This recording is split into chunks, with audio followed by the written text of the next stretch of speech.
Rick Santorum, former senator from the great state of Pennsylvania, on the campaign trail. Now, are you in Minnesota, Rick? I'm trying to follow you. Are you in Minnesota or Sioux Falls? Actually, I'm in Denver right now. I'm in Colorado. Oh, my goodness. We have a couple of events here in Denver, and then I'll be in Nevada, and then back in Colorado tomorrow.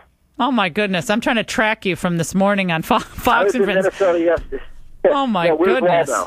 Yeah, Oh, I was in southwestern Minnesota yesterday. We had a great event at Laverne, and we were supposed to do it at a pizza ranch, and they ended up too many, so we filled a theater of 500 people, and they were standing room only. And we had a great event last night. We had a similar event of well over 500 people. They couldn't get everybody in the auditorium. They had about 300 or 400 outside, and it was a great 2 days yesterday back on the trail, and we're hoping for good crowds here today and also in Nevada. We feel like we've got a lot of momentum out here. Folks beginning to look at these two candidates, Romney and Gingrich, and saying nah to either of them, and they're looking for an alternative, and we're here. And how is your daughter doing? How's Bella doing? Thanks so much. I'm was so worried when I heard word that she was ill, and how is she doing? Well, thank you so much, Laura, and thanks for all of your listeners for their prayers. It's been a wild ride for the last several days, but on Sunday afternoon she really rallied, and after being in the hospital for a little more than 14 or 15 hours, they tried a whole bunch of different things to really get her going again, if you will. She was struggling with pneumonia, struggling breathing, and so we were able to get that yesterday. She had a great day, and Karen's actually talked to me and thinks she might be able to go home and either tomorrow and no later than the next day. So we're feeling very, very good about things. Oh, excellent news. Prayers answered. And you heard Newt Gingrich, who basically is making the case that conservatives together can beat Mitt Romney, but as long as people are all spread out between you and him, or even add Ron Paul into the mix, it basically guarantees a Mitt Romney nomination.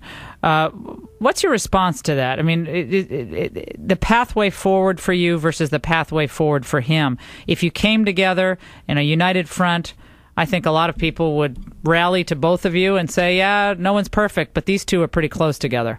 Well, I would say that we need a candidate that is a true conservative and go up against President Obama, who will make him the issue in this race. And with all due respect to my friend Newt, I just don't think he's that candidate. Newt, on some of the biggest issues of the day, health care. For 20 years, he supported a federal mandate for the government to be able to tell you what kind of health care that you have to buy. On cap and trade, he was for cap and trade. He sat on the couch with Nancy Pelosi at the time when I was out there fighting against this hoax of global warming and cap and trade, and he was joining right in. And he has a history of this in environmental legislation. He was one of the help write the Endangered Species Act and knock down a reform of the Endangered Species Act when he was Speaker. You go down the list and you look at the Wall Street bailout. Again, when push came to shove, Newt stood up and said, no, we got to pass the Wall Street bailout. Well, a huge government injection. Yeah, he has an enormous hill to climb, I think, on a number of issues where you outflank him to the right. And I've discussed these, and I just brought up the issue with Bain Capital and Goldman. I mean, he makes a point against Goldman Sachs, which is different from the Bain Capital, but I think those are real issues for people.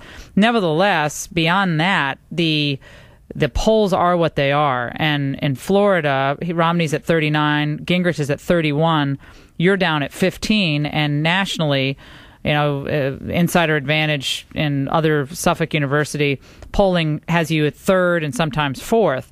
So whether or not you're more conservative or he's more conservative, the numbers at some point don't lie. And so given those numbers, two of you together, isn't it a pretty powerful stand against Mitt Romney, both of you together versus 15% or 31% separately?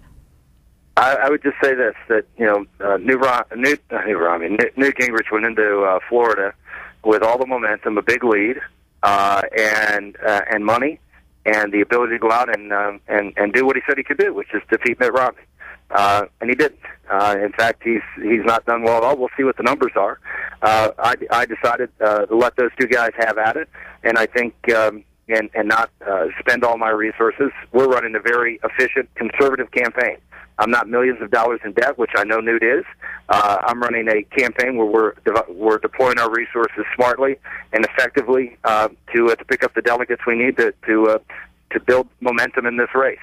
This race is not going to be over after Florida. I don't care what happens in Florida. I know that the pundits would like to make it over because it's in the best interest of Barack Obama and the media to have a nominee so they can just. I don't want it to be over. Out of them. No, I don't want it to be What's over. That? I'm not. I certainly don't want it to be over. I'm not suggesting you do. Yeah. I'm not suggesting you do, but I think a lot of folks certainly would like to write that story. It's not going to be written. We're going to go out and we're going to fight this battle, and I have absolute confidence that this race will turn again. I can't tell you the number of times, Laura, that this race is a two-person race. It's happened 10 times in this. I think 8 or 10 times it's been a two-person race, and every few weeks it changes to 2 new people. So let's just let this race play out. We have 46 states to go, and other districts like Puerto Rico and D.C. and others who are going to vote, and we don't have to make any rash judgments and settle for what is less than what our country needs, which is a strong conservative who will make Obama the issue in this race. Laura, you can't believe that when Newt Gingrich against Barack Obama, that the issue will be Barack Obama. The issue is going to be Newt Gingrich. Well, that's not a winning combination for us. We need to have Obama and his policies be the issue, not our candidate. Well, what about Romney versus Obama? I feel the same way. I mean, you heard me, dissect Romney care. Mitt Romney gives away the most important issue in this election. He gives away health care and government-run health care and top-down. He does it with cap and trade. He was the first, as governor of Massachusetts, he instituted the first carbon cap in the country. He also, as you know, supported the Wall Street. Here's a man who I supported 4 years ago because he said he was going to be a conservative, and right after he got out of the race, a few months later, he comes in and says, "Nope, I'm going to have the federal government come in and bail out Wall Street." That shows me that when issues come up that are new, that the difference between whether you believe in letting the private sector work itself out or you want the government to intervene, Mitt Romney chose government. That means that maybe he says he's a conservative, but when push comes to shove, he doesn't act as a conservative, and we can't have someone like that as president. We're talking to Rick Santorum here on the Laura Ingraham Show, who I believe launched the most effective and substantive dissection of Romney care that's been done in these debates at the last debate in Florida. It was a stunner. There's no doubt about it. And National Review and some other conservative publications, Senator Santorum, have said that Mitt Romney's ads in Florida, some of them, especially I guess the one about Newt Gingrich's departure from Congress, basically saying that these have not been essentially truthful. And Tom Sowell today says that it's the equivalent of voter fraud when you know that the ads you're running are untrue, painting an unfair, untrue picture, yet you let them run anyway. That was Tom Sowell today. What's your take on the types of ads I'm talking about? Most of them, of course, directed at Newt Gingrich. I think Mitt Romney has a long history of this, of absolutely, ripping candidates from one side up one side and down the other. That's what he does. If you don't have a record that you're proud of and that you can run on, you go out and scurrilously attack the opponent. And he did it to me in Florida and South Carolina. They ran ads against me in both of those places, and I confronted him at one of the debates, and he. Again, on this whole issue of felons and voting, and he turned out that he supported something that was even more lenient than, quote, I supported. So it is, if you're running this race and you think you can win and you're making the case to the American public or Republicans that you can win because you have the most money and you have and you have the most political support from the establishment, that's great. If you're in a primary, but you're not going to have the most money in the general election. What's going to happen in the general election is you're going to be at the end of those ads, not the other way around. And you better have a candidate who can stand up to that and fight, because you're going to be outspent. That's the difference that people need to look at. That Romney's money advantage goes away. His advantage with the media goes away in the general election, and all of the things that people like about Romney, his ability to go out and attack and